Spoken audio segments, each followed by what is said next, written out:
What is up, everybody? It's Dr. Vibe here, host and producer of the award-winning Dr. Vibe Show, the home of Epic Conversations, and I'm the host of Epic Conversations, 2018 Innovation Award winner, 2020 Best Podcast News Award winner, given out by the Canadian Ethnic Media Association.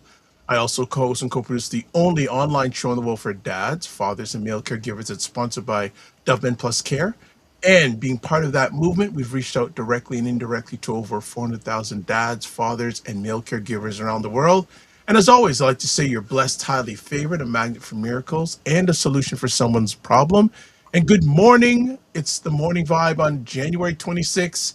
Snowmageddon is here in Toronto officially. Good morning, Ryan Knight. How we doing? I made an appointment with the Council of Jamaica, the consulate, to make sure get that passport ready because Canada Yeah. truly has broken the spirit with this snow. It is, and it was a lot of snow. I mean, so many flights were canceled yesterday. I know our business partner, Chris Beth Cowie, she was supposed to be flying back in from Trinidad, canceled, so rescheduled. So shout out to those that are in airports right now, just waiting to get home wherever you're going. For myself, my name is Ryan Knight, one of the co-founders of the Afro Caribbean Business Network. We support entrepreneurs of African and Caribbean heritage, really to figure out what stage your business is in and help you create a strategy to grow your companies exponentially. And I'm an entrepreneur myself. I run a company called Detailing Nights that provides mobile waterless car cleaning. So we go to people's houses or their offices, clean their cars on the spot without using water, and our plant-based eco-friendly cleaning supplies.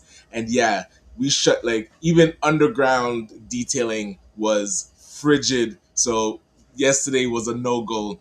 It It's was? You're Yeah, kidding. it's bad because, man, it was just a deep freeze and heavy snow. So getting anywhere was a disaster. So yeah, it was hibernation mode on yesterday. Okay. Is it going to be hibernation mode again today? Oh yeah, schools are shut down. I Are think they? Are they?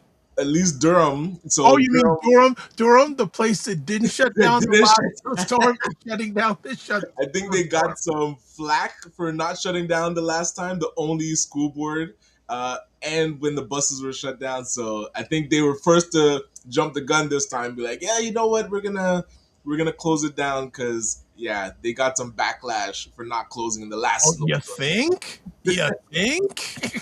Yeah, You think there was some backlash? that was crazy. Wow. So, how much shoveling did you do yesterday? One round, just You did everything in one one round? round. I just waited until at least it had stopped snowing enough. But thank you to our neighbors. They helped us because they were shoveling earlier in the day. So they kind of touched on our side when they were doing it. So when I went out, it wasn't like the full load. So I do appreciate them for that. But yeah, man, yeah, it had to Wow. back Wow. held No, up. It was like, yeah, I was ping ponging in my head. Should I go out during the day? Because it's just snow. Like I'm gonna shovel it, and by the time I finish, it's gonna be yeah, crazy and then again. even the wind would The blow wind back was over. really, yeah. Yeah. You're throwing the snow in. It's blowing right back at you, and I'm going like good friend of mine. I will call him a good friend. Jonathan Juiceman Shaw said, Dr. Vibe, when you go out tomorrow, the only thing he said this yesterday. He said the only thing that's going to get you through it is the ancestors. Yeah, pull the Said, energy the from. ancestors went through worse than this, and that's the only Yes. thing. He said the ancestors and Milo. Okay. It Definitely was keep so warm good. with But that. yeah, I was debating throughout the day yesterday on a show. So I first went out around 6 o'clock, about 6:30 yesterday, because that's when it was sort of lightening up. I did one round then, another round around 10:30 last night, and I still have a little bit to do today. Well, today is gonna be the craziest. Got to because I haven't brushed the snow off the car yet, and that's a That whole. piled up too. So what Yes. I'm planning to do is drive out on the street and then push all the because I don't want to push it in my driveway and to shovel again. I'm just going no no no no no no no. No. Yeah. So I'm it's watching for when the snow plows come oh to geez, and clear the front. I haven't even looked outside. Yeah. It's always interesting the snow plow because again I've always said some of the most powerful people in the world are your garbage men are the people who do garbage and the snowplow people, right? Gotcha, People, gotcha. they just do the thing and they leave. You can call and complain, but But yeah, the you guy we still have, have the person who's doing it problems. lately has been terrible, terrible, Ooh, really? Well, they're terrible. missing weeks or what? Or No, is it's this just the way they're doing it. It's just like one push it to the side, not to the front. gotcha, gotcha? Like in the past, we had good people doing it. Well, garbage people do garbage. Like most of the time when they do it, you're not there. So if they Yeah. take your stuff, you take your stuff. They don't take it. Jeez. You're stuck. But yeah, and they're saying that this cold weather is going to last till the end of the month, at least all this Yeah, week. that's wild. Holy So there's smoke. no detailing nights this week. Yeah, man, it's chill out time. Okay. We'll be back in the spring. Okay, so it's been shut down. What you have an event coming up in the next few weeks, or no, it's in a little while, but it's coming around the corner, is it not? Your symposium? It is. We're starting to push the marketing for people that might be seeing on our LinkedIn and our Facebook and our Instagram about the ACBN Legacy Symposium. It is happening Saturday, March the 21st at Sheridan College again, the Mississauga campus. And this theme this year is building wealth by leveraging AI. So really wanting people to see how AI can help with their business and automation and productivity, which is one thing I always talk about in the podcast, The Night Owl Show, is how do we make these tools help us be productive? Like it's one thing because there's so many AI tools, it can be overwhelming, but which ones actually help you increase your productivities? So we're gonna have some experts, and some people also talking about the like not just the pros but also the cons of AI, like how to actually approach it properly, what things to look out for. We want to make sure and cover both sides of the coin. Spectrum. And Yes, good yes. morning, Fitness IQ Cam says morning, morning, and she also says or Ovaltine. Hey, okay. Milo or Ovaltine. There we go. All right.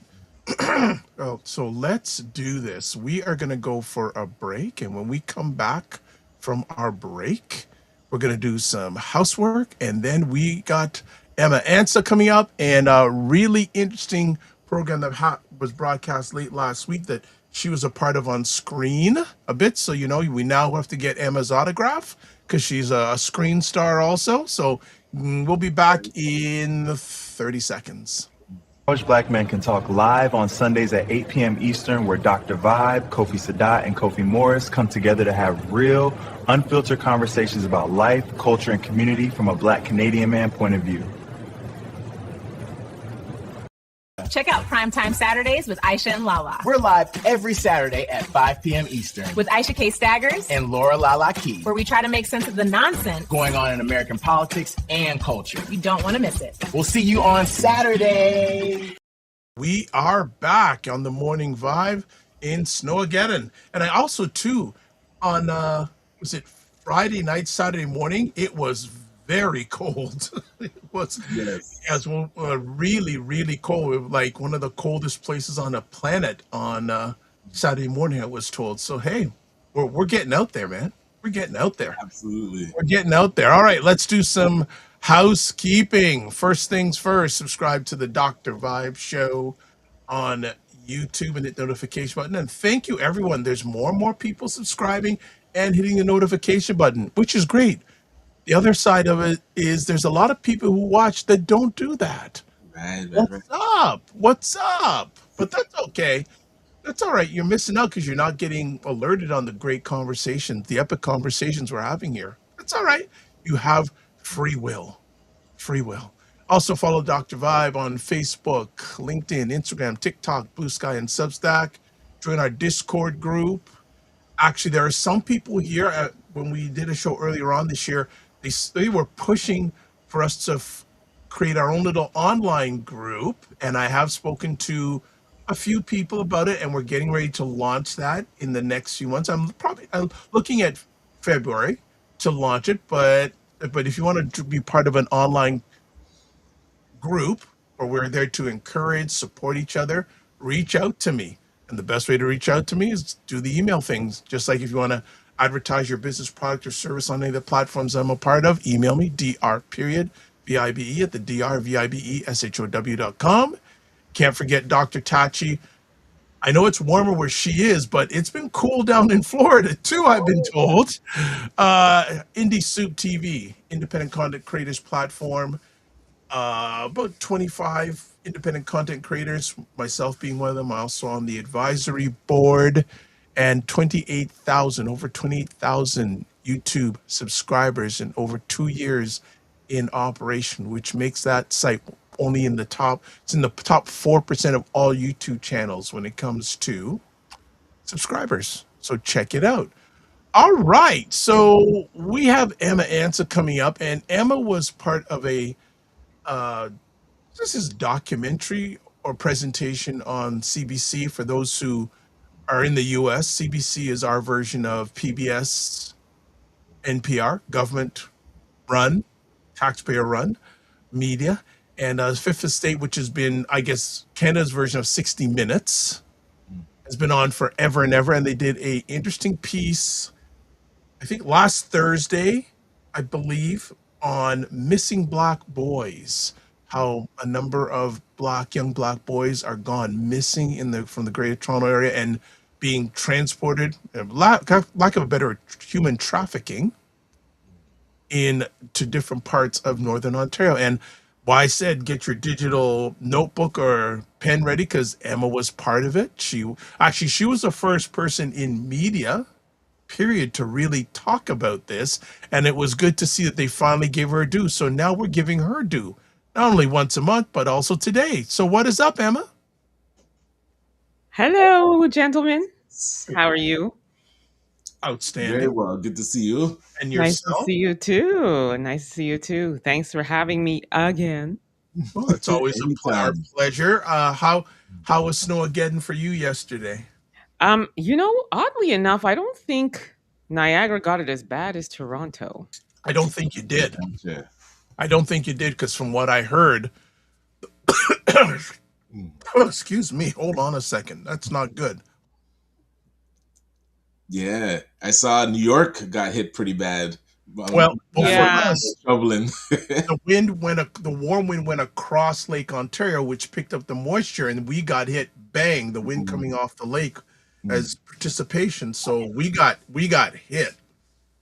We got really hit. So Niagara, for once in their life, didn't get as hit bad. But I know parts of Western New York, like Buffalo, they've been getting hit for the last week and a half. Yeah. Yeah, they're in the snow belt, so Yes. they always get killed. We have snow. It's not that we don't. It's just not even nearly as close as what GTA has gotten, and that's, I think maybe this might be the third winter in a row where we're just not getting killed, and we're close to the water, we're between the lake. Like, I'm I'm not complaining. Good stuff. Exactly. What's been going on with Emma Ansah in the world of media?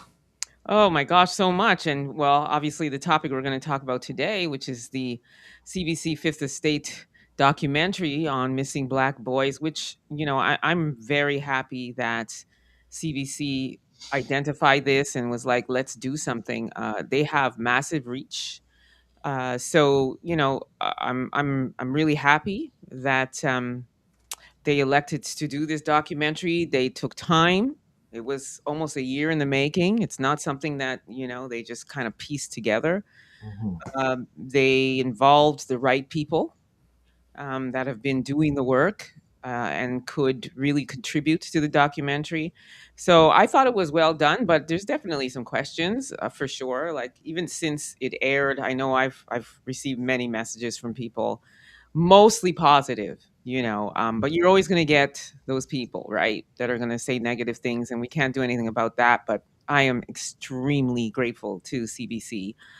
Shout out to Alia, and Shelly and Danielle and Adrielle. I mean, I could go on. Jordan, who edited it. It's a beautiful team that put this, and so many more. I apologize to whomever I'm not remembering right now, but it was really well done.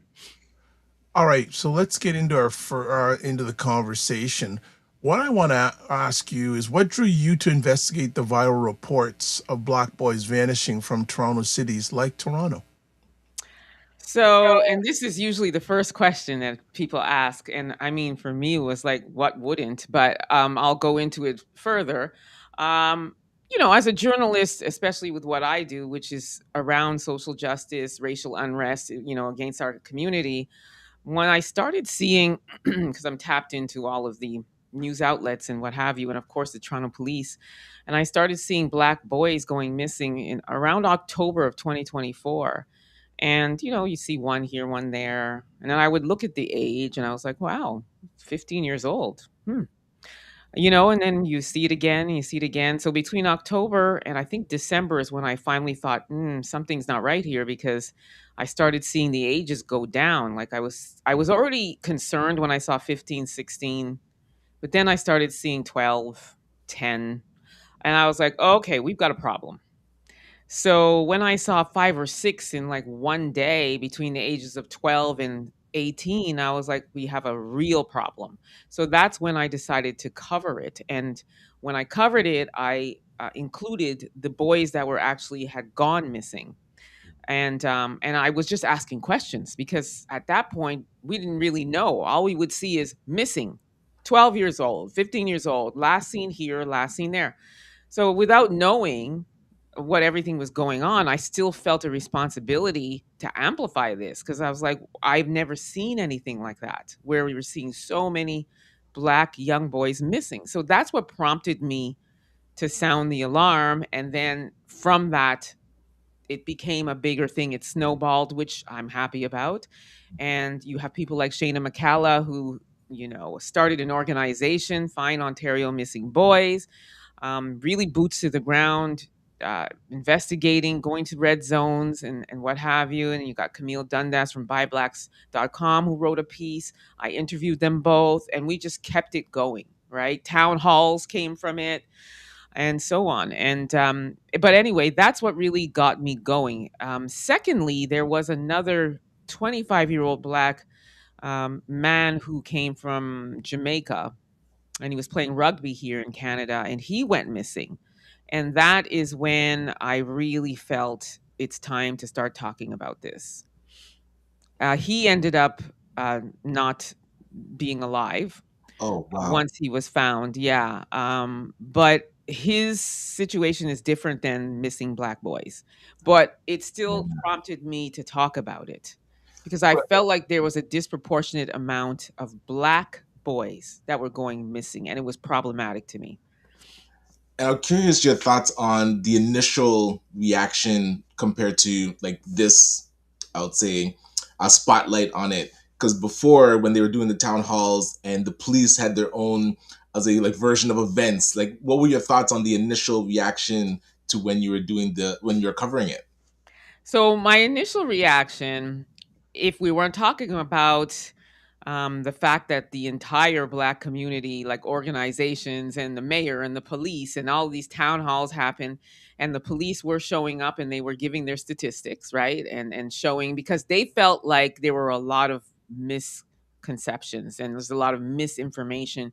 You were hearing things like organ harvesting, and then they're all getting abducted. So they wanted to dispel some of those talking points that were going around. Some of it was helpful because they explained what missing meant, right? So I know, even for me, when I started reporting on it, when somebody says you're missing, the only thing that came to my mind was you were taken away, right? And Right. essentially they were lured away for the most part. So it's not necessarily incorrect. It's just I was thinking abducted, and something's going to happen to them and we're not going to ever find them again, type of thing. So that was where I was going with it. So they were able to kind of explain what missing meant. And they did say that, oftentimes they're being lured away. So I do appreciate the fact that the initial reaction from the Black community was loud, and that I was happy about that. I was happy that it was loud. I was happy that everybody is paying attention to this now, and everybody's asking questions and getting people in the room, right? So I love that part of the response. I don't think the police's response was well received for the most part by a Gotcha. lot of the Black community, because they were like, well, okay, you're Well, saying it that. initially sounded like they were putting the blame on the parents. They're like, "Hey, you're letting your kids join gangs and get lured away. Like, what can we do if they want to leave the house and go do crimes in Thunder Bay?" Right, because the what they were saying is a lot of them are running away from Mhm. broken homes, or bad situations at home, or they're being lured to, and those were the two categories for the most part that they were falling under. And I think a lot of the Black community, including some parents, who were saying, look, my kid came from a two-parent household. He was on his Mhm. way to basketball practice. How's he end up in a trap house in Aurelia?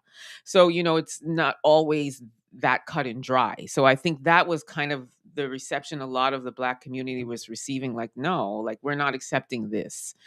But we can't dispel the statistics. I mean, they are what they are, and it is a fact. And we know from this documentary that a lot of them are being lured away. And if you watch the documentary, you can also see that some of them were brought back home, but they went back. So I think the question lies to, what can we as a community do? Where are the gaps in our community for our youth? What happens after they're brought home? Because oftentimes they're brought home, they're traumatized, they're a shell of a person, they don't want to speak, they're in fear of speaking. So now it's, how do we help them? What options can we give them so that they don't feel like they have no other recourse than to go back into this life? But anyway, the short answer is, I loved the response and the reaction. Now, as of today, with the Fifth Estate taking over, I appreciate that as well, Mhm. because now we're not allowing it to get buried in the algorithm. We're going to keep it going, because at the end of the day, they're still going missing. And oftentimes you're seeing the same ones that are found and then missing again, found, then missing again. Mhm. So that speaks to the part of the documentary that talks about them going back to this life. So why is it that when they go back home, they go back? And the short answer is, a lot of them feel like, well, I mean, I'm not going to get anywhere going back to school, because maybe in school they're not getting what they need. Maybe in school they don't feel safe. There's a lot of moving parts that need to be corrected along the way, right? So, and some of the responsibility falls on the community. Gotcha. Gotcha. I'm glad you are saying that, because that was one of the things that I didn't feel was addressed enough during the Fifth Estate program.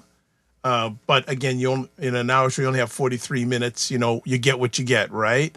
Uh, Good morning, Roger Dundas. Speaking of Buy Blacks, he is in the house. Him and Oh, Camille will run that great yes. online Great video. work. Yes. Great work. So that's good to hear in regards to that. I want to ask, as someone who sounded the alarm early, and I remember you being on the platform, you and Donovan Yep. working with us way before this. Now, let me ask, was the Fifth Estate doing some work on it even when you guys came first on the platform to talk about that story? About the Well, story? well, they said they had been working on it for about 9 months. Okay. So, I wanna say, they obviously had eyes on it, Okay. quite early. Mhm. So, how has the Fifth Estate documentary changed public awareness? Well, I think a lot of people didn't know a lot of what was going on, right? Like, I think that documentary, and I get what you're saying, as it relates to the Black community, but I don't know that that was their task. Like, what they were really, I think, wanting to do is really give the information that a lot of people don't know about. So what they featured is us understanding the beginning, the middle, and how it's ending up for these youth. So I think that was where the documentary was going. Um, as far Sorry, what was your question now? Because I went off on a tangent. So, My conversation was, as someone who sounded the alarm early, how has the Fifth Estate documentary changed public awareness?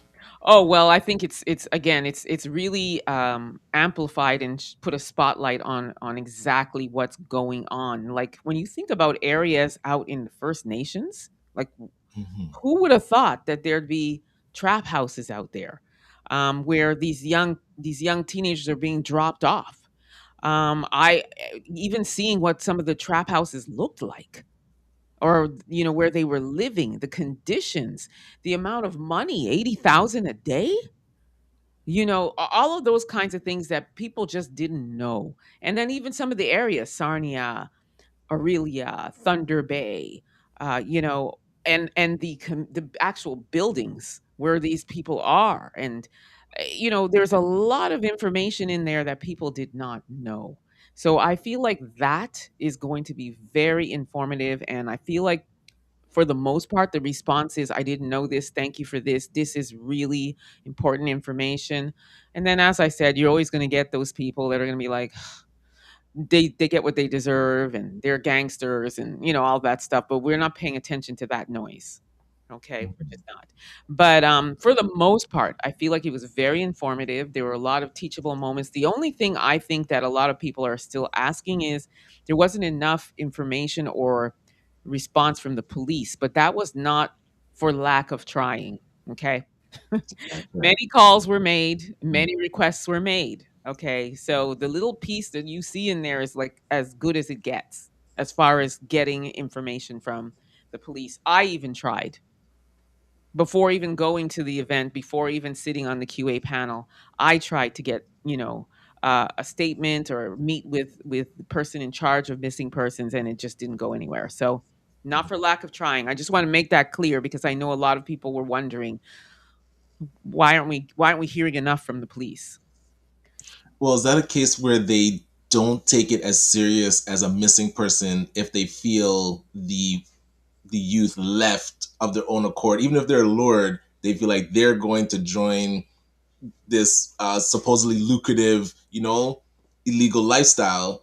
That's in a different division of the police than if a person's abducted and is a missing persons case. Like, do you feel that's why they've kind of put it in a different category? No, and I don't feel that way because they were front and center at the town halls, Mm-hmm. and it was the same topic. know, we were asking, it was around the same kind of report. The only difference between mine and theirs is theirs was much more informative. I was just asking the question, where are they going? Why are they missing? What are the police doing? I just put it out like that. This is full of information. So, I would have loved that. Um, they would have been more responsive, but listen, every boss has a boss. And if, the higher ups have elected that we just stay quiet on it, then they will. But I'm just addressing that because that's the only piece I feel like people were looking for more information on. But Mm-hmm. Roger has a question, well, has a statement here. As I understand it, there are boys being recruited from other communities as well that are also going missing, unquote.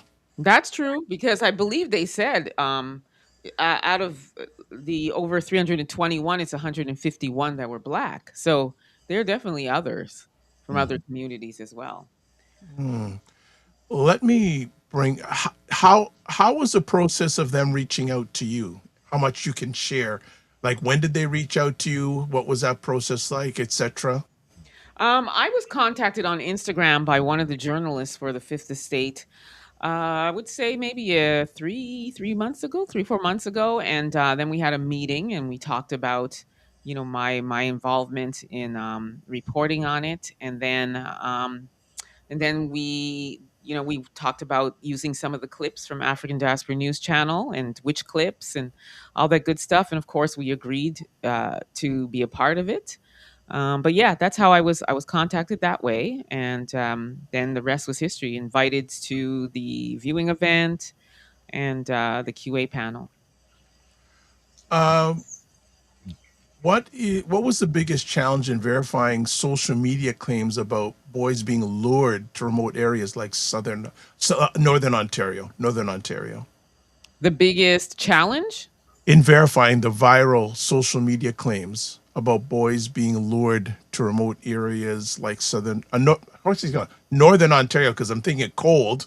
It's Well, for me, it wasn't a challenge because I was able to talk to people like Camille Dundas who had spoken to parents and stuff. So I was able to have that interview and get that information out. Same with Shayna McCalla, who's been out there doing the work. So for me, it wasn't a challenge. I mean, it just started with me reporting it, but as journalists, we go to the next story, and then if something else comes up, we'll report it again, and we go to the next story. So it was great to be able to talk to people who were still really head down in it. So I personally didn't have a challenge, and then on top of that, I was contacted by parents and aunts of these missing boys and mothers. So I was able to get more information that way as well. So personally, for me, no challenge. You said mothers. Were you contacted by any fathers? No, I was contacted by an uncle once, and one of the uncle of one of the boys that was missing. But his response or his request was that I take his image down because he said he's not missing, he's on the run from the law. So, I was respectful in doing as he requested, but that was the only male that I was contacted by, which is interesting that you asked that question. Well, I did a conversation last night about this with a group of black men, Hmm. and it's just interesting that like when I heard you said, you weren't contacted by any black men, which is another conversation coming out of this in itself, I Yeah. think, in this regard.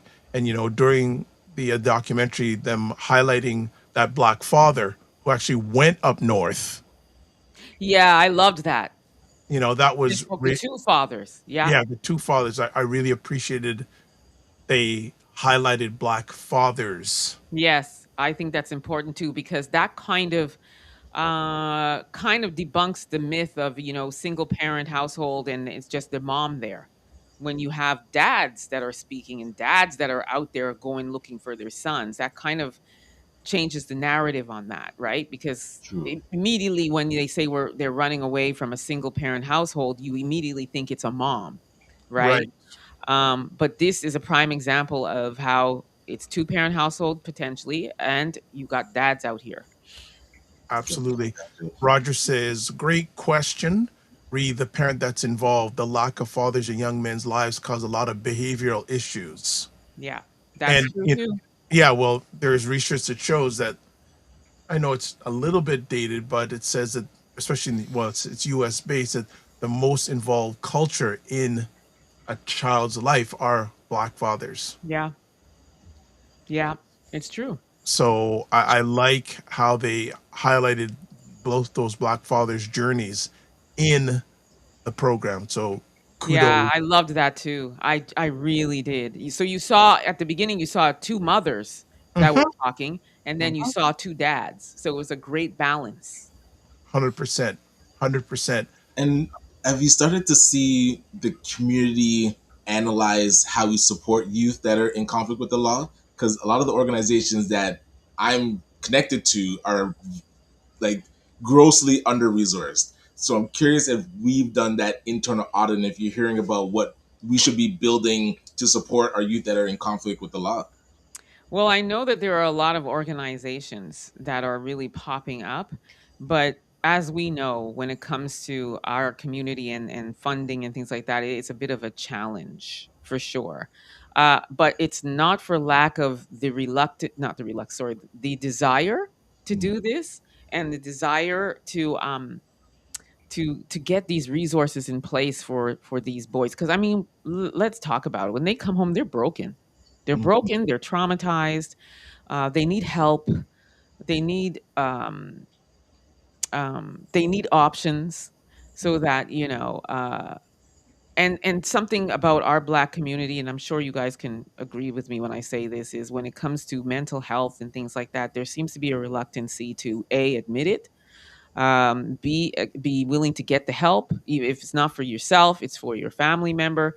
We tend to be like, no, no, we're not doing that. Nope, nope, not doing it. Right. We're not crazy. We'll Yeah. be all right. We'll just give it time, and all of those things, and then you end up in this loop, right? You find yourself going back. You find yourself not being able to acclimate, to assimilate, to be able to go to some sort sense of normalcy. Normalcy means going back to this situation. It's almost like they're institutionalized in this way. And that's the problem. We need to make sure that as a Black community, we have these resources in place, these education tools. If it's Black psychologists, Black therapists, Black centers where they can heal, learn, whatever. I've always said this, and I'll say it till thy kingdom come. We need our own major institutions, Mhm. period.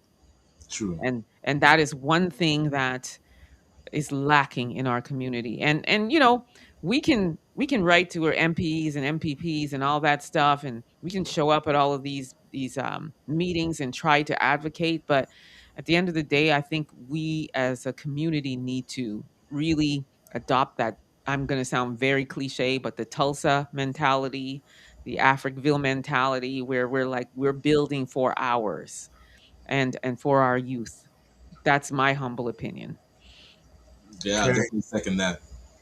Roger says there was a black kid in our neighborhood and we watched him go off the rails in real time. The dad was working all the time and not spending enough time with him. And he says the kid now has gotten involved with a gang. Yeah, and I can see that happening. I mean, I know Black male adults that are still a product of not having a dad in the house, and the way that they live their life, the decisions they make, and all of that um, is attached to not having a father, not having that father figure in their life. And single mothers can only do so much, especially when you're raising boys. There's certain aspects that you really need that man in the house for, I would think. And so it's very easy to go down that vortex when you don't have that male figure in the house. Gotcha. I I think that also one of the things I'm more and more passionate about is the state of the black family. And I think this is a very telling segment of Yep. where the black family is in black Canadian society right now.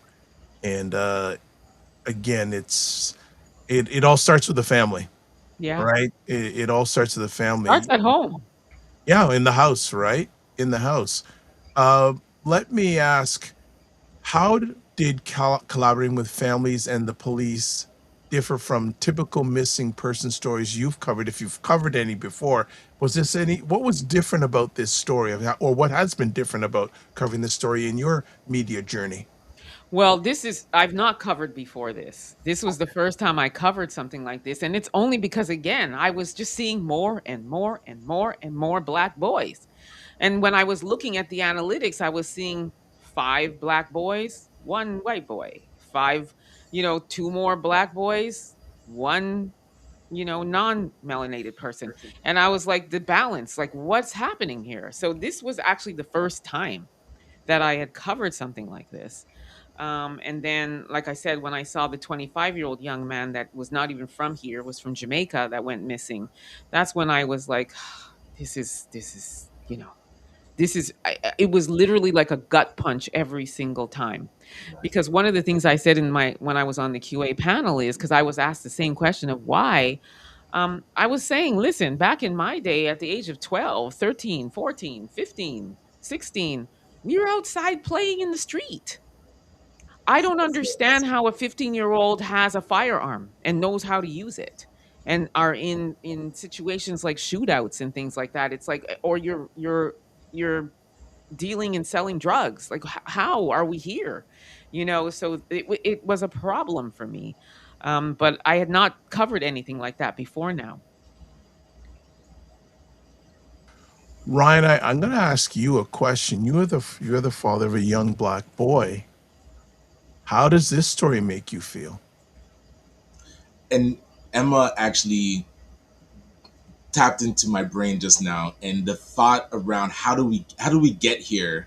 And I think of my upbringing and noticing like how my dad kind of had that check and balance in the house where you interact with your mother in a certain way and then you interact with your father a certain way, and there's certain things you can't get away with on both sides because you know you'll get checked. And now same thing, we were big into sports, playing outside, road hockey and basketball in the street. And then my dad always being the one that was like encouraging the sport. So that became like my thing that was the extracurricular. Like after school is where we're going for sports. Like are we traveling? So I can like if a person doesn't have something they're focused on, that anybody can introduce, and if somebody comes up to a teenager and says, "Hey, you know you can make up to 80,000 a day," it's very enticing. And there's points in my life when I know, like, yeah, that could have lured me if I wasn't preoccupied, because then you're looking for something that has meaning, and it can be like a negative like thing that you're doing, but it has positive meaning to you.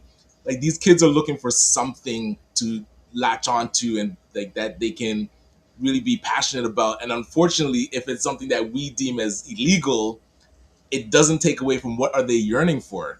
And so I think of my son's now 10, when he's 16, what's going to be his focus in his world? Is it going to be trying to impress his friends or trying to make as much money as possible? Is it going to be some sort of sports? I know he's into like Rubik's cubes and solving. Is that something that as a father I can now encourage him into, so that that becomes his focus? And it's like, hey, I don't know anything about Rubik's cubes, but I'm gonna help him fan that flame. And that's what my dad did. He doesn't know anything about baseball. He loves to watch it, but he used to play soccer. So he actually wished I was in soccer, but Mm, that I love baseball. He's like, hey, we're gonna lean into it, and whatever you need, I'm there. And that became my focus. And when I go to high schools now, I'm always talking about entrepreneurship as something that can be, you're focused on it. Like whatever you're good at, let's fan that flame and turn it into a way that you can make business. And not that you're gonna make 80K a day, hey, which is possible, but it's something that they can just drive them like, yo, I'm good at this and I'm seeing progress. But we have to introduce options. If we're just letting our teenagers fend for themselves. And one part of my mind thinks of, it's an unfortunate rite of passage. You know, teenagers need to find their way, and they have to come to a conclusion of what is going to be important to them. And they find this, and it's a negative thing, but it's what's important to them. And sometimes they have to feel that pain to know, okay, this is not for them. But imagine they feel that pain and they go back. So it's just to show you that there's no options. They feel this is their only option, and we have to introduce more options to them. That's just what's been going in my mind. okay. So Ray, the Godfather, is with us saying, "Good morning. Great response, Ryan. Your dad's parenting style and your parenting style is what will keep our kids safe. Hmm. Sadly, it's missing in many households today." We have another question from More Jobs, who was part of the conversation last night. I would encourage people to watch the conversation we had about this with a group of black men last night. It was really powerful. More Jobs says, "How can we help black families to become stronger if the talk is, quote, something is lacking?" Well, this is Well, where. Oh, sorry. I was I'm just sorry.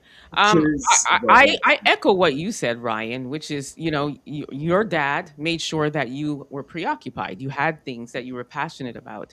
Um, the other thing I think too is, oftentimes in the black family, you have fathers that are very strong, like they're very strong, and they parent the way they were parented. So I know some black fathers whose fathers were just very hard on them, and didn't really sit down, talk to them. How was school, son? What are you passionate about? What you want to do? It was more like, I'm gonna make sure you get your hair cut. I'm gonna make sure there's food on the table. I'm gonna make sure there's a roof over your head. you make sure your chores are done, and there's no real interaction, right? There's no bond with your sons, right? And for them, I'm being a good parent. I'm a good dad because I'm here, you know? And I think that's another thing that I think boys need their parents to really be present, to them in their life, because just because you're in the household and you provide for the household, you still have to be a daddy, if you know what I mean. You still got to be able to have those conversations. Tell your son you're proud of them. Tell your son you love them. Encourage them in the things that they want to do. Obviously, good things, not not committing crime, but indulge your kids if they want to do things. I said this on the panel as well, is that I was very fortunate, and my brothers. I have four brothers, where we had parents that indulged us. If we said we wanted to be, I don't know, a lawyer or a doctor, and we, as kids, you change what you want to do as you grow, right? I wanted to be a trucker once. Even when I said I wanted to be a trucker, my father is like, "Yes, let's go." So, Yes. I feel like that's also important. Just being in the household, and I'm not no shade to dads. It's being a parent isn't easy, and there's no blueprint. There's no rule book on how to be. I just think that kids, especially today, they need to have purpose. They need to have priorities. They need to have something to focus on. They need all of those things, especially when you're in marginalized communities where you're a product of your environment, and your whole environment is around this kind of thing. They need something that to focus on, if something that they're passionate about, and they need those parents that will really help them, indulge them, find the resources for them, feed into their passions, and to keep them away from the quick buck and that Yeah. path. Well, and I want to give a quick story that kind of alludes to what you're just talking about, Emma, where I remember in grade three, I had a best friend. And as we were growing up together, and my dad noticed that this isn't a friend that I should be hanging out with, and how mad and pissed off I was, like, "Oh, why you telling me I can't hang out with this person?" And he's like, "Ryan, I just know that this is going in the wrong direction." Fast forward, that person's dead, was in a gang, and definitely would have been a tragic path if I had stayed in that realm. But it wasn't to say I completely never still got in trouble with the law.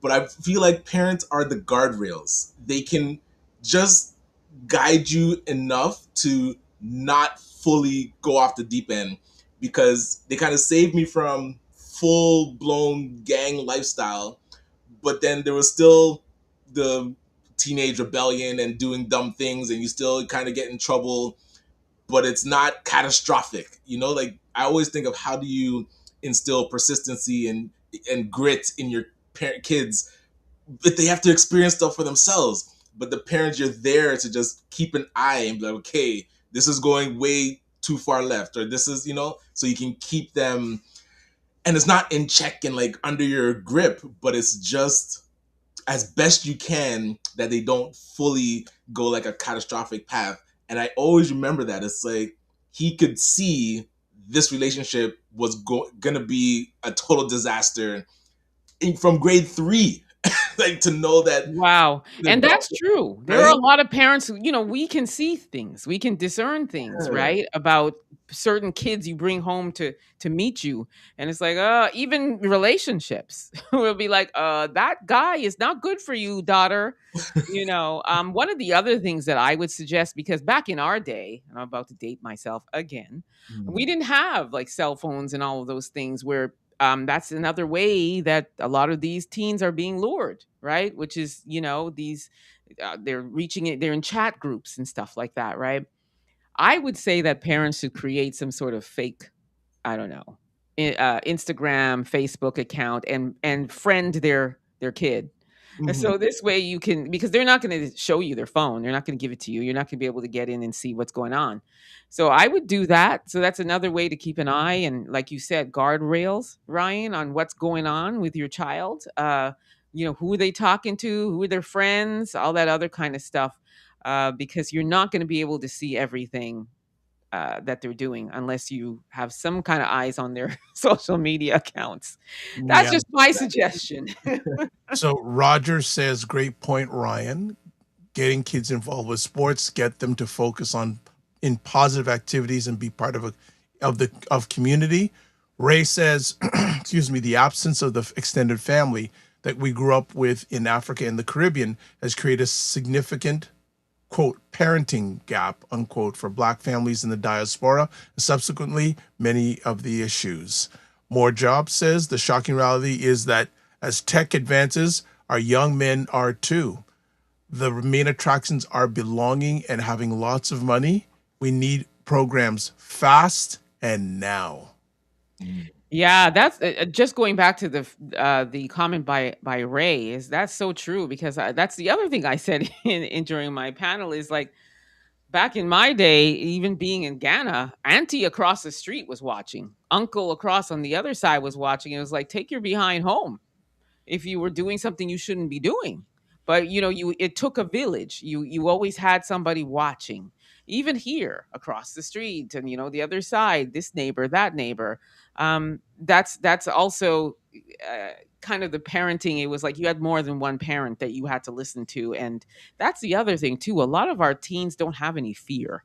They don't have any respect, for their elders, and that seems to have been gone as well, and they fear the people that lure them, but they don't really have any fear within them for their parents I and hear for adults.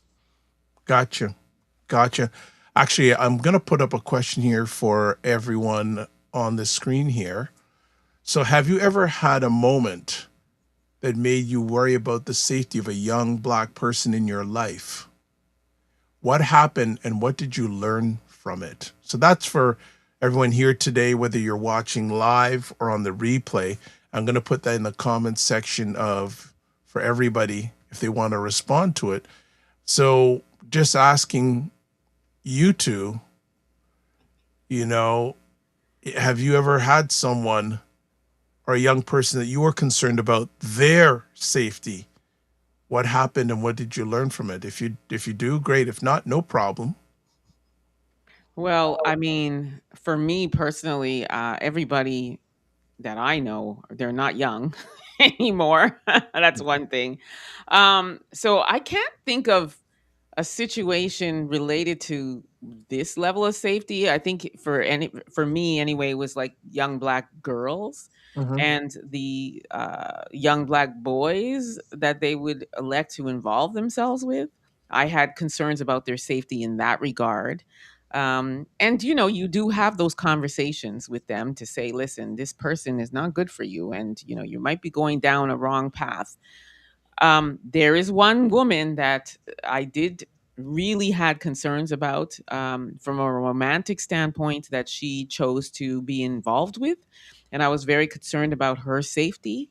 And again, you have the conversations. You say, "Look, I'm not having a good feeling about this." Women, we tapped into our intuition, and it's a lot of, well, you're just jealous. You don't just because you don't have one and I do, because it was back then when we were younger, right? Mm-hmm. And she Don't ended up think don't contracting. think that doesn't still exist, by the way. Oh, it sure does. It sure does. She ended up contracting HIV from this guy. So Oh, yeah, okay. yeah. And he turned out he was married. She continued to have a relationship with him, and then he ended up not only infecting her but his wife and himself. So, well, obviously himself. So that is what happened to Okay. her life. All right. Okay. Okay. We've got some more comments here from people. So Fitness IQ agrees with Raymond. Fitness IQ says more jobs, tech and trade. Yeah, keep them busy. Um, More jobs says at an all-time high, folks are now in receipt of funding. Who is going to take charge and create quote a program unquote to save a young men? I say this in love and genuine respect. Yeah, and that's a good point. And that again, that's what I feel like is the gap in our community. is that the lack of resources, for our youth that can really take them out of this life, or at least take away the desire, or that it's like dopamine. It's like this really There you attractive, go. Exactly. Dopamine. There yeah, you it's this go. really attractive lifestyle, right? And even when they realize the reality, it's not attractive, it's not glamorous. They make it seem like it's a glamorous Mm, lifestyle. They still want to go back to it. So it's really, what can we do to prevent them, A, from even being interested, and then B, once they do come home, by God's grace, how can we keep them from being attracted to going back to it? And well, the funding, please, if everybody knows about funding, please let us get this funding so that we can start to really focus on building these kinds of programs and things for our community. absolutely. And I'll share a quick story to answer the question you had put up before, Dr. Vibe, where I remember speaking at a college and a gentleman coming up to me afterwards and saying, I would love to be part of like the entrepreneurship program that you're doing. I was like, oh, that's great. And so we signed him up, and the teacher pulled me to the side and said, the students recently got out of detention, is really trying their best to turn their life around. Yeah, just look out for him. The teacher was kind of saying. I was like, yeah, no problem. And it touches on like the environment that our kids are growing up in, because this gentleman was amazing, always showed up to class, and then was late one day. And when he came in after the class, he pulled me to the side and said, sorry, sir, for being late, but my cousin got killed. And I wasn't going to show up today because I need to go pretty much get revenge. Oh, It, it really made me pause because, and I looked him in the eyes and I was like, I can't tell you what to do. All I can tell you is you have two choices. Today, you made the choice to come to class, and I appreciate you for that because it has a better consequence than if you go and get revenge. We know what's going to happen if you go do that. I know your feeling. You feel like you have to protect your family honor, whatever gang you used to be in. But this was a type of a decision that is on a lot of our youth because of the environment that they're in. He was doing his best to I don't say rehabilitate, but just have a great life. But still, the environment he's in, these things are happening where it can just suck you back in and you feel obligated to be part of it. And I actually need to find where he's been. Yeah, that's what I'm I'm saying. Yeah. curious what has happened. At that time, he did still come to class. He finished. He was amazing. He finished, graduated college, and so proud of him.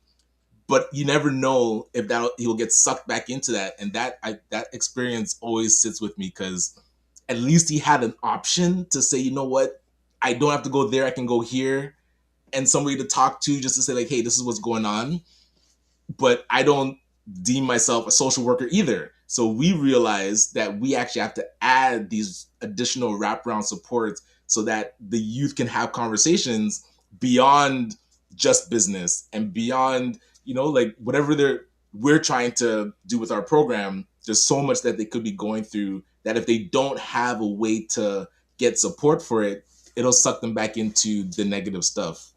exactly. And I wonder, when you talk about this person, was he able to speak to his father? Was he able to have that conversation about how he felt? And that goes back to what I'm saying is, also in your household, do you have that comfort to go to your parents and talk about anything and everything? Do you have that relationship with your parents? And I'm not just putting it all on the parents. I'm just saying it starts from home too, Yeah. oftentimes, right? What environment are you leaving and then going out to, and how does it shape the decisions you make when you're outside of that home? I know for me, my parents were always like, don't they instilled the fear of me, do not talk to anybody, Don't go in anybody's car. It, You know what I mean? All of those things they would tell you before you left the house every single day, and yes, don't let me come home and see that you did this or you did that. There was structure in our household, you know, but at yes, the same time, you could come to them and talk to them about anything. absolutely. Some more comments here. Roger says, I'm currently worried about one of my son's former friends who I hear is going in the wrong direction. Oh, no. Right. Also, Kevin says, social economics plays a big role in these issues. Having time for your kids is predominantly based on what you do for a living. How many kids with parents who can afford to be present are going not okay? I agree. There is definitely an economic factor in this. Yeah, I mean, if your parents To that are some extent, not because there are families I'm sure that are not. We would probably say are not doing well, but the family is strong. yes, you have that strong family unit. That's true.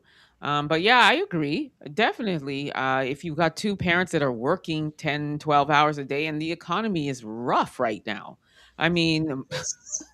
mortgages, homes, bills are crazy. Everything is so much grocery. So you require a two-income household. You require people to be working. It's hard to survive on a single-income household these days. And then if you're a single parent on top of that, sometimes you have to work 2, 3 jobs. And Right. then you have latchkey kids, that have to Mm. sort of fend for themselves. And somebody that's 15 years old needs to be the man of the house and feels that responsibility even at the age of 15. So then you say, huh, I can make $500 a day? Ooh, I can Exactly. help my mom. So there's so many things, but it all points to what can we as a community do to make sure that we have all of the resources So and things. Roger brings up to Ryan says the majority of Canadians are doing quote well unquote.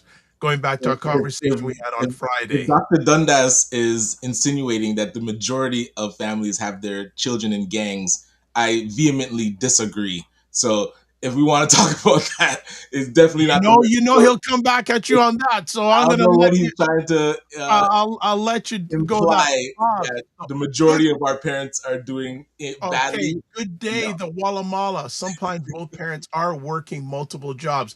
Wallamala, I'm glad you're here. You're here. Please That is email me. true. You said you wanted to get involved in our little group, and I've been waiting to see you on screen. So can you email me so we can have a little bit of a offline conversation? Let me more comments here. Let me just And I do Dr. Tachi. apologize. I do have to Yes. hop, but always great seeing you, Emma. Yes, I know you have to jump off, Ryan. We Okay, will. Ryan, I still owe you a call. I do. Hey, we shall. I'll see you in spring. It's all good. Yeah, is Okay. what I'm saying. We need to just get through this craziness. Right? Yes. Oh man. All But right. Take yeah, care, Ryan. Be well. yes. All right. We're good. So myself and Emma are hanging out here. Dr. Tachi's in the house. I'm Hey, just out of Dr. curiosity, Chadson. Dr. Tachi, what's the temperature in Florida? I didn't ask Ray, Oh but my I'll ask gosh. both I of you. don't even want to know. I'm What's just I know it's jealous. a little bit warmer. The Wallamala again said, sometimes both parents are working multiple jobs. More jobs says the ultimate goal of I'm not going to say the word because who knows, YouTube may, and I see how he changed the spelling too, is to make it out of poverty to independence. Entrepreneurship, trades, and tech is the answer. Kevin says, bad people prey on those kids that don't have involved parents. That goes back to what I was saying.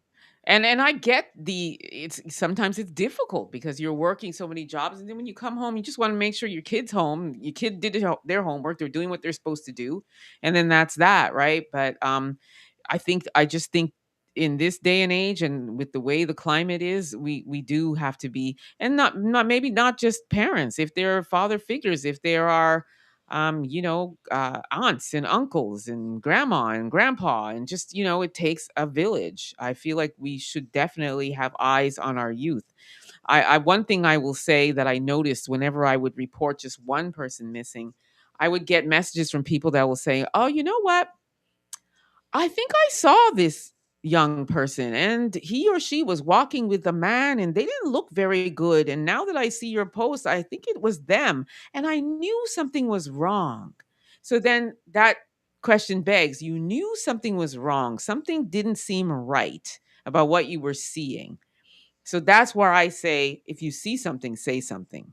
Even if it ends That's a up good not line. If being you see something. something, say something. That's a good Right. line. Better safe than sorry, right? Yeah. So I think that's something we all need to kind of adopt now when we're out here and we're seeing like our youth out here, Hey, how you doing, young person? Say something, report it. If it ends up being nothing, it ends up being nothing, but it's better to usually our gut will tell us something's not right. Intuition. Yep. Intuition. So Dr. Tachi has given us a Fort Lauderdale report. Today will be 86 degrees Oh, Fahrenheit, which is 30 degrees Celsius. Fitness IQ Cam goes, ah! So to that, let's go back here. Roger says, I did not say the majority of families have their kids in gangs. So Roger Ryan's gone, but I wanted to put that up for you. Race the Godfather says, I am of the opinion that family value system and intergenerational relationships are more important than social economics. Helping kids develop a moral compass and code of ethics at a young age plays an important role in the journey path many young people have. I fully agree. I Fully agree agree with that. 100%. I fully agree with that. It starts from home. It starts young. You gotta. It's we the times we live in is different from Oh yeah. what we lived It in changes every day. It changes on the every day, hour. every day. Right? So going back now to a conversation piece Kevin had a few moments ago, how many of these kids come from single parent homes? Our culture has promoted the single mom household for the past 50 years. This issue is one of the echoes of this culture. What are your thoughts on that comment? Yeah, I mean there's a large percentage of single parent homes for sure. There's also a lack of trust in law enforcement too. That exists within these households, and that also feeds into the reluctancy to really talk about what's going on and deal with law enforcement when their son or daughter goes missing. But it is fairly large. I can't lie. Okay. And that's why I'm saying it's difficult when you have it's just mom in the household trying to make ends meet, and dad is absentee, or dad's not around, or dad's not around a lot, or dad's not really involved in the life. These kids can be left very vulnerable, for sure. Mm, mm. So another question for everyone, including Emma here. When it comes to protecting our communities, what do you think matters more now? Stronger laws or stronger community networks, and why? Um, Stronger community networks for sure. We definitely need stronger and more community networks for our youth. uh, the why is, well, look at what's happening. Look at what they feel their only recourse is. And that's because of lack of stronger community networks, I feel. And then as far as stronger laws, I do think one law needs to change for sure, which is if a youth, and you heard, I don't know if you heard it in the documentary, but they did say that the difficulty in arresting these adults that are luring our youth is because of a lack of evidence, and also because the youth is unwilling to testify against the person responsible for luring them. So I'm saying that the law needs to change in that regard, where it's like, for example, if you think about Me Too, a woman can say, this man violated me, and that person is arrested sometimes even before their a trial happens. They're brought in, right? They're brought in, they're fingerprinted, they're told what they're being arrested for, all of that stuff. So the thing is that if the law says that we need for this youth to testify, and that youth is terrified, and they don't have enough evidence, I feel like there needs to be some tweaking to that law, So in that regard, I feel like stronger laws need to happen there. And then, as I said, stronger community networks for sure. Mm. Oh, we got someone new here. Ronald Thompson saying Jamaican parents born in England watching 3:07 p.m. in England right now. Very interesting topic. Well, thank you for dropping by. And if you like what you're hearing and seeing, please feel free to subscribe. Dr. Tachi says, I think stronger community networks are key, bolstered by good legislation. What I just said. There She you just go. said a shorter version of it. There I'm you with you, go. Dr. Tachi. We need Got you. it is a combined thing that has to happen. Because what it's like one can't we can have stronger networks, but if this youth still feels enticed by that, and then there are no laws to really deal and cut off the head of the snake, not to say the laws aren't there, but I just feel like they need to be tweaked. Then I think they go hand in hand, personally. Very good. Very good. Let's see if we got something else. Okay. Also, I want to ask you, from a media lens, how does anti-Black bias in media and policing contribute to boys being overlooked as runaways? Well, I do think that there are a lot of people that feel as though, they just don't care as much. Like the concern and the urgency is not there for our Black youth. Um, it's a lot of, well, they're just running away. We're not going to spend a lot of time, or at least we're not going to treat it with the same amount of urgency. What I will say though is, since this report came out and has taken off like this, I do see improvement for sure in the urgency that's taken in finding these missing Black youth. But the systemic issues that are still exist, and that is a very big problem. So let's just paint the picture. Black youth is found, 17-year-old. He's back home. He goes back to school. The systemic racism that exists in the school hasn't gone away.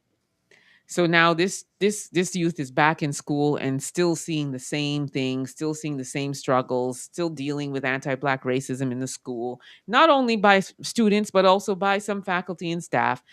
Still seeing that, not feeling safe when they report what they're going through. So then, what do you think is going to happen? They're going to be like, "I'm not staying in school." And Black youth have the highest level of dropouts from school. Do we need to look at why is that? Why are they dropping out? So there are things that still need to be fixed in that regard, right? So but I will say, as it relates to law enforcement, definitely a lot of people do feel like they're not treating it with the same amount of urgency that they would if it was, I don't know, a blonde-haired, blue-eyed person that was missing, or if they saw a level, like a peak or a surge on that side that were going missing. Would it have been treated with the same level of urgency? So, but I do see an improvement for sure. Okay. Dr. Tachi says, additionally, Black youth are seen as small Black adults and not children. Therefore, they ascribe to a level of personal agency because they're seen as more an adult than they are. Yeah, I alluded to that earlier. Big boys don't cry. Be a big boy. And sometimes you hear parents say to their 15-year-old, "You're the man of the house. You're the man of the house now. So, you take care of your sister or your brother while I'm at work," or whatever the case may be. So they've taken on this responsibility of being a man, and they're not. They're boys. Also, as I said before, encourage them, instill love into them, instill trust, instill pride, all of those kinds of things, and allow them to be boys, right? And I get, it's like, you're the man of the house, I get that whole thing, but it's like, sometimes, like Dr. Tachi is saying, it goes down this path. And also, research shows that a young man's brain doesn't really fully develop until they're around 25 years old. So you're putting a lot of pressure, Exactly. emotionally, physically, psychologically, mentally, on a young person. Ronald Thompson, this is something I know. in England, we have the same issues with young boys. And I'm actually in a conversation with a gentleman who I've known for a while in England. He wants me to host a conversation with Black men, specifically in Canada and the US, about this topic. So thank you for putting that out there, because this is not just a Ontario thing. No, it's not. It's not an It is Ontario thing. Canada wide. That's It one is thing. Canada wide, but also over across the Yep. pond, same challenges. Oh yes, it happens in the UK. You know, it happens in other places for sure. That is true. You know, it happens. So thank you for first tuning in, and second of all, showing that it is a big It's a issue. global issue. It's a It global is. In issue. the United States, it happens there too. Absolutely. You know, so 100%. Let me ask you, what practical steps can Black communities take now, like better school support or awareness campaigns? What suggestions do you have that Black communities can take now? definitely better school support, better awareness campaigns, you know, equipping youth with information about this, equipping parents with information about that, equipping schools with information about this. I mean, there should be a whole curriculum that layers in safety, you know, youth safety. I don't know what we want to call it, but something where we're teaching them all of these things. Like people should sit down with their kid and watch this documentary. And then from there, there's so many resources. There's so much of material available. In this day and age, you just have to go to chat and you'll Yeah, get a whole bunch of links. You and for know, everybody, this documentary is available on YouTube. yes, it is. Right? It's on If you go to YouTube. CBC Fifth Estate and put that in the search engine on YouTube, you'll see. You'll just have to scroll and see missing, but it's freely available. So Yeah, I encourage, I do. as Emma just said, I encourage parents, whether Yeah. you're with a partner or without a partner, to sit down and watch this on YouTube with your children. Yes, and I also want to say, like, what's going on to me is a crisis. It's a crisis indeed as it relates to our Black youth, but it doesn't just affect Black people. It also affects other people because Whole if they're society. out here dealing drugs and selling drugs and smashing grabs and stealing cars and breaking into homes, it's not only Black homes that are being broken into, right? It's not only Black people that drugs are being sold to. So it affects everybody. It's a macro issue, not a micro issue. Exactly. You And know, people and need to realize that and not just say, "Oh, they're just bad Black kids." Um, Sometimes it has to happen to you before you realize, "Oh, I see how big this is." You know, so that I just wanted to also put that out there. It's it's a food for good thought. point. Looking ahead, how can advocates like Shauna McCullough, and you may want to tell people who she is, collaborate with journalists for faster resolutions? Oh, Shayna McCalla, Sorry. yeah, it's okay. Shayna McCalla is one of the people that, after my report, really took it and ran with it, and she's been very, very, really head down in this, and has a wealth of knowledge about what's really going on, where the red zones are. She goes to the red zones. She's out there. Look, she's talking to police. She's talking to politicians. She's having those conversations. She's leaning on, you know, law enforcement and everybody else to like treat this with urgency, you know, and let's find these Black boys. She created an organization called Find Ontario Missing Boys. There's a GoFundMe there as well. You know, she's traveling all over the place. So that's who Shayna is. So I feel like what we need to do is just keep these conversations going, keep bullying in all Black organizations that are about, like, for example, Parents for Black Children. This is a great organization that deals with anti-Black racism in the education system. People like them, you know, let us find a way to create a coalition, if you will, of groups where we're like building and really everybody together working, you know, on just really taking care of our youth, because at the end of the day, when we're no longer above ground, they're going to be the ones forging forward. And what will this world look like? Mhm. Well, are you in contact with her periodically? Oh yes, yep. Well, if it comes up, I'd love to have her on the platform here Sure. to share. And I'll even go as far as she wants. I can give her a monthly spot and she can provide updates. That would be great. I'm sure she So would if, be. if it comes up and that's something that she's interested in, I'd love to provide her a safe and brave space to chat about it and continue the conversation. Because I'll be honest here, it's great that the CBC thing happened, Indeed. but the thing is, what happens the next day? Keeping this message consistent, That is what I especially am on saying we need to platforms do. where Black owned, Black focused on a continuous basis. Yeah. And that's the thing. Like, this report came out by me last or 2 years ago, and it's a Black media platform. Yep. After this report came out on African Diaspora News Channel, shout out to African Diaspora News Channel, Philip Scott. Then City TV did a piece on it, Yep. but it was based on the town hall, the massive town hall that happened on Zoom, that we broke Zoom. Okay. Then it became something that was newsworthy on mainstream media. So we can use our independent Black media outlets to We keep have to. this story Yes. alive. And I am going to make it my mission to continue to report on those that are going missing, and using my platform to say, Mhm. here's some more missing. If you see something, say something, and I encourage all of us to continue to use that, continue to have those conversations. So yeah, Shayna, I'll definitely reach out to Shayna and say, hey, Shayna, do Please. you want to come on and talk about it some Yeah, more? I'd love to. I'd love that to happen. I'd love that Yeah, to happen. we can make it happen. You've interviewed advocates. What's the most surprising parent story that has stuck with you? I don't know that there's anything that surprises me, because uh,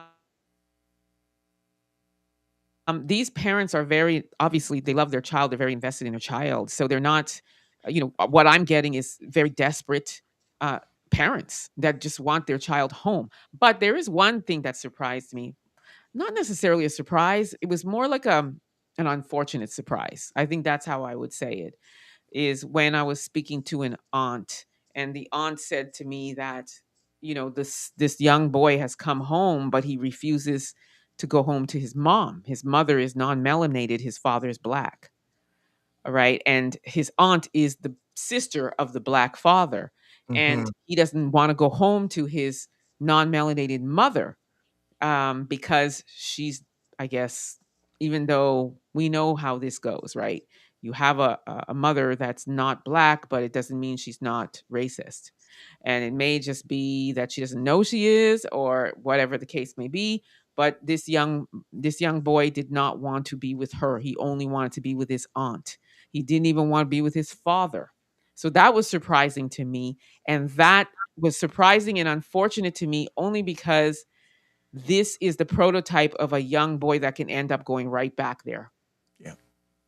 And it all depends on how his aunt helps him, guides him, and all the other stuff. He refuses to speak about what he went through as well. So it's all trapped in. Hmm. But he's still out there playing with his friends and stuff. He's still back out, in some sort of normal life. But I found that very surprising and alarming and upsetting and just unfortunate. The second one is when you have a parent who says, when my son got arrested, I want him to stay behind bars because this way at least I know where he is. And that, means that he's not going to get back out there. Right. So then that too was a very unfortunate surprise, that you don't even want your son home because for fear that he will go back out there, because I guess he was a repeatedly missing person. So it Mhm. was like, I just want him, keep him there. Keep him in the juvenile detention center. Mm, Those two there were like, ugh. yeah. Trauma going on there. Yep. Yeah. Yep. I'll two more conversation pieces because I know you've got lots of things to do, but if we can fit them in. First things first, if you could pitch one follow-up investigation to CBC, what unanswered angle on these disappearances would it cover? I would definitely want more law enforcement for sure. That would be so my best case scenario would be getting law enforcement involved, like more interviews with law enforcement. That's the first one. And then the second one is, God willing, some of the actual youth that have gone through it to also speak on their experience, having gone through it and come out of it. So this way, you're encouraging those that are in it or those that keep going back to it to say, look, um, I went through this and this is what happened to me and this is where I am. I mean, I know they spoke to somebody that was behind bars, Yes. that Yes. was kind of saying, look, I've talked to them all the time and I'm saying, you're going to end up in two categories, either in jail with me or unalived. Mm-hmm. So but we need more people on camera really talking about it. That's how you connect with the audience. It's So relatable. Yeah. that's what I would say. Okay. And I guess we'll end it off with this. For Black men watching, what message would actually, you know what? I do have another conversation. Let me just two more. Sorry. For Black parents tuning in, what's one flag on social media that they should watch for in their sons' interactions? You know, I would say if you are a 15-year-old or 14-year-old or 12-year-old and an 18-year-old wants to be your friend, a 19-year-old, a 20-year-old wants to be your friend, and you're having these conversations with a 20-year-old and you're 15, that's a red flag because they do come as young as 18 that are Mhm. luring these boys away, and they will use somebody that age because it's close to age, they can relate, they can have the kind of conversation that an adult can't have, you know what I mean? So that's why I'm saying parents should have a finsta, as they call it, a fake account with, do the catfish thing, and friend your child so that you can see Mm. what's going on. Okay. So, but yeah, that's to me is the biggest red flag is, if your kid's bringing home a 20-year-old as a friend, something's not right there. And I'm not suggesting it's always going to be the case, but it's definitely a red flag to me. I mean, I didn't bring home a 20-year-old friend. And if I did, my parents would be side eyeing. Why is this 20-year-old wanting to hang out with a 12-year-old or a 13-year-old? Got it. All right. For Black men watching, what message would you share about mentoring youth against these traps? I think it goes back to one of the things that I said as well, which is, Black men may not, or people in general may not believe this, but I do believe that Black boys do require love. They don't need to always be treated as a man and told that they need to be a big boy and all that. Allow them to be children, instill in them love and support and encouragement. um, you know uh, and for those who are not in the household for whatever reasons, broken marriage, broken relationship, whatever the case may be, still be present in your son's life so that he still feels that balance and still feels whole even if you're not in the household. um, if there's uncles, any other father figures, mentors, all of that. And then also, like I said, let us work to build those communities and those safe spaces for our youth. Mm. The Godfather says also withdrawing from things that they used to enjoy and changing their routine is things you should watch out. Red flag. Yeah, the other thing too is also those that love to just sit and talk to chatbots. This is becoming a problem as well. They're like falling in love with a female avatar, and then they withdraw completely from everything. That's another thing. Like, we need to pay attention to what our kids are looking at on social media. Dr. Tachi says something is definitely fishy if there's that big of an age difference. Yeah, it would be one thing if it's a 20 or 25-year-old that's running some sort of youth center or basketball camp or something like that. But if it's just some dude that's like my friend that I'm going out to hang out with, no. You stay your behind here. Your 15-year-old butt stays in this house. So yeah. Ronald from England says the government welfare system broke out the black family in the 1970s. That's a whole other Other conversation. conversation. But that's something I don't disagree with you. And that's why I come back to my core about the state of the black family. What we're chatting about today is one of the facets of the state of the black family. Really good. Kevin has a question. Do we need more Afrocentric schools to create and reinforce community and culture? Fortify the pride in self. Your thoughts on that, Emma? And that's why I said we require our own major institutions where we have teachers that look like us, faculty that looks like us, staff that looks like us, the curriculum, the teachings, the school programs, sports, all of the things that a lot of students that are in these schools are suffering that we don't know about because they're afraid to speak about it, because they're afraid their grades would go down. They're afraid that it'll be retaliation or to get worse by those who are bullying them and what have you. So if they're in a space where everybody looks like them and they're learning about their history, about just everything, right? That is the key. That's the key. All right. Emma, as usual, you rock the house. Happy to oblige. What's coming up on the roadway, the Emma Highway? There's always things traveling on the Emma Highway. What's next? Well, as I said, I've rebranded my channel, so I'll be covering more news, wide news, broad news. I'm very interested in the political landscape as well, so I will be covering some stuff about what's going on in Canada politics, and of course how it affects our community. Like for example, Alberta wanting to separate from Canada. What does that mean? For Canada? What does that mean for America? What does that mean for the Black community that lives in Alberta? So all of those kinds of things. And then this week I will be covering the Toronto Police Headquarters second annual Black History Month flag raising celebration and award ceremony. So that'll be nice. And that again is awards to Black officers for their contributions.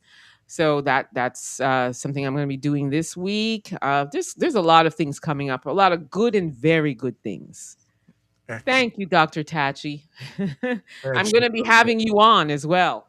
Can't wait to see the rebrand, Dr. Tachi. There you go. There you go. And so, as you can imagine, Emma's everywhere. So you can catch her on Get Public Relations website, email address, GhanaianGirls@gmail.com, the Daily Scrum News, dailyscrumnews.com. Then she dominates YouTube on different platforms, Emma Ansah Unfiltered, African Diaspora News Channel, and Emancipation Media. Yes. Got some more comments still coming here. Fitness IQ says, great conversation. Dr. Tatch has a question. Wait, Alberta wants to separate? Yeah, so they want to be their own country smack in the middle of Canada? Yeah.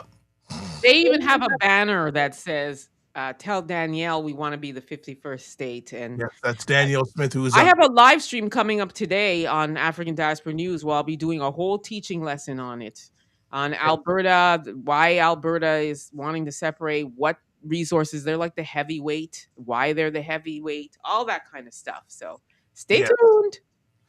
Never a dull moment. All right. Oh, still more comments coming in. Okay, let's make this happen.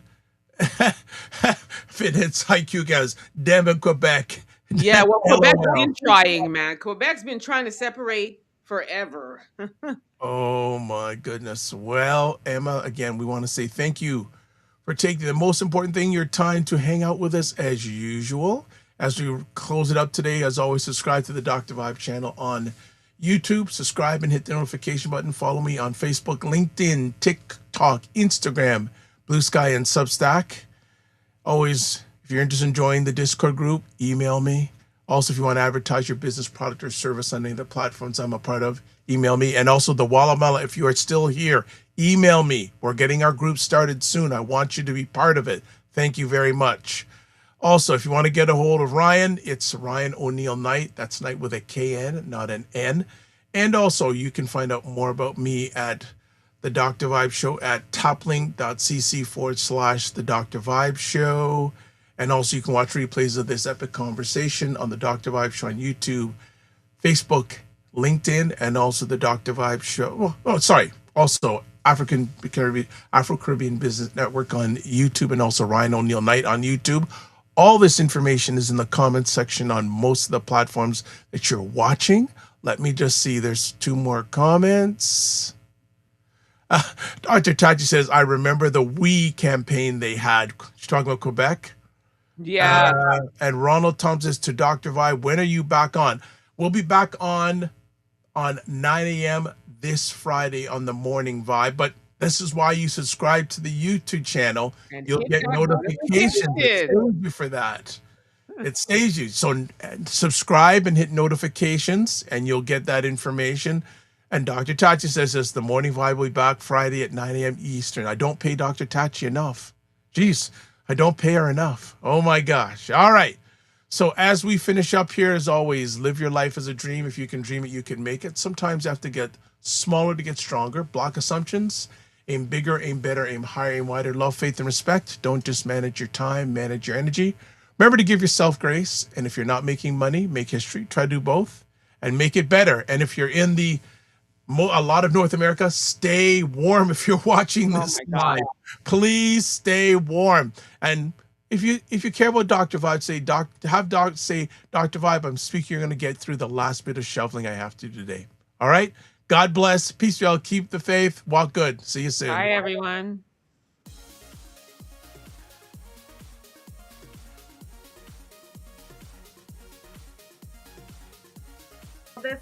This whole thing of using your business with plant-based products, don't you think your life should reflect that too? Juke him, Carolyn. Juke him. The family loves us here because they're saying Fitness IQ Can says put a wig on to get in. Oh God. Oh my God. Like the ideas are just coming fast and furious here this morning. What? Okay, look at this. Global Women Ambassador. Good morning. Look forward. Okay.